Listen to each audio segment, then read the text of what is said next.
Just a continuation. Last week, I said that, we have to go to Mass on Sunday and Christmas. And people during the week were asking me about New Year's. Is that the same for New Year's? And since it falls on a Monday, it's not a holy day this year. So you're off the hook. So on Sunday, if people would like to go to on New Year's, but I'm going to have the normal regular Sunday schedule, so it'll be the morning 8 and 10:30, and then 6 p.m. evening Mass. And then, of course, I have the Mass during the day on New Year's. But, if you want to go to the Sunday Mass plus the New Year's Eve, it'll be at 6 p.m. Thank you. I saw an interesting picture this past week. It was a man that was lined up to go into his airplane in Pearl Harbor, and he had sweats on, and there was a few of them like that. And apparently there was some sort of a party or a gathering, and all these pilots were caught off guard. And the article was just saying if they were more prepared for Pearl Harbor, maybe there wouldn't have been as many casualties. And that's what St. John the Baptist is trying to get all of us to do, right? Prepare the way of the Lord. We prepare in all the things that we have to do for Christmas in terms of gifts and everything else. But sometimes we're not as prepared spiritually.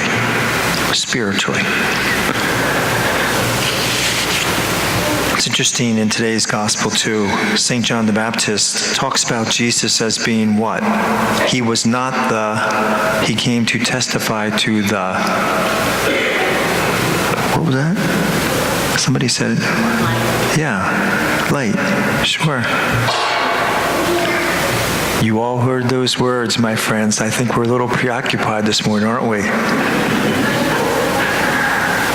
Last night it was the same. It's a tough time of year. But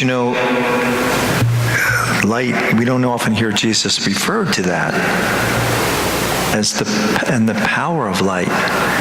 There was a woman, her name was Lucy Swindoll, and she was in Houston during the rain, in that time when they had that torrential downpour for days. The electricity went in the high rise that she was at.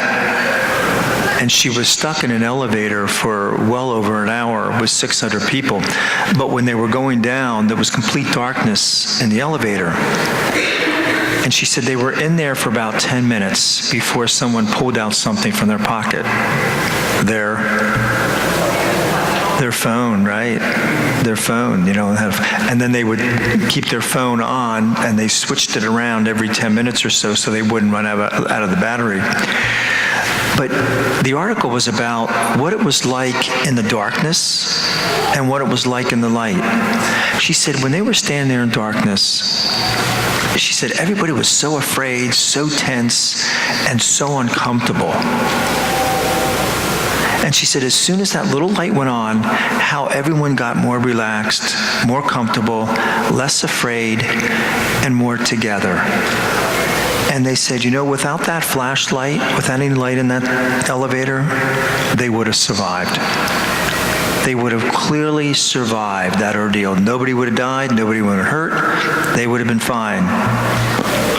But she said that little light made life a whole lot better in that elevator. And she said, isn't that the same with our God? You can live without Him. You can live without going to church. You can live without all those rules, but your life won't be as good. Your life won't be as good. Your life will be a whole lot better if you have that light in your life. I'm sure most of you have heard the song, the Christmas Carol, I Heard the Bells on Christmas Day. It's a great song. If you haven't, I suggest you go home and Google it. Bing Crosby and all those guys used to sing that all the time. And I Heard the Bells on Christmas Day. It's a very catchy tune. And the verse you're probably familiar with is, we always listen to the main verse. I heard the bells on Christmas Day, their old familiar carols play, and wild and sweet the words repeat of peace on earth, goodwill to men. We kind of hear that, and that's it. It was written by Henry Wadsworth Longfellow in the 1800s. one of America's most popular poets. His wife was fixing her daughter's hair. And I don't know what they were doing, and I'm not sure what the procedure is, but back then she used to put wax in her hair to hold it in place, or I don't know what for. My whole experience with hair is it gets shampooed, and that's about it. I know it gets a little more complicated to some people, but apparently they were using wax. But tragically, her dress got caught on fire because she was working with the candle and the wax, and then her hair got on fire, and she went up in flames. And Henry, who was also in the room, went to try to save her, and his face was severely burned and some other parts of his body. He survived, she did not. And he was not able to even go to the funeral because he was dealing with the wounds and things. And when you see a picture of him, he always has a beard because it hides the deformity and the scars in his face. But he wrote that first stanza on Christmas.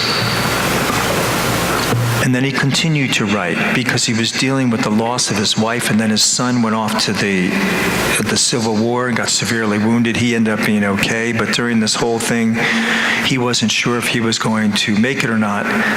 And so after that first stanza, he continues to write, "And in despair, I bowed my head. There is no peace on earth, I said, for hate is strong and mocks the song of peace on earth, goodwill to men." Interesting turn of, I heard the bells on Christmas Day, and all of a sudden you see that despair coming out in his words. There must have been a pause, my friends, because the last verse in that song ends this way. And I wonder if he was so despaired on Christmas and he actually heard those bells ring and something happened within him.